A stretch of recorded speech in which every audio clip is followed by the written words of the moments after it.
ဝဓမ္မဆိုတာအဲ့လိုပဲဗျ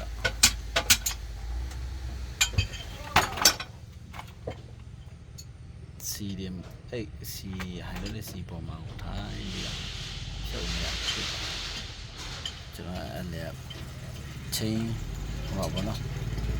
ဟိုပင်နေရောဆွမ်းပင်နေရောဆက်တယ်တော့မရခဲ့ငါပြောကြည့်ရခဲ့ဟုတ်ပါပြီညို့ရလားလား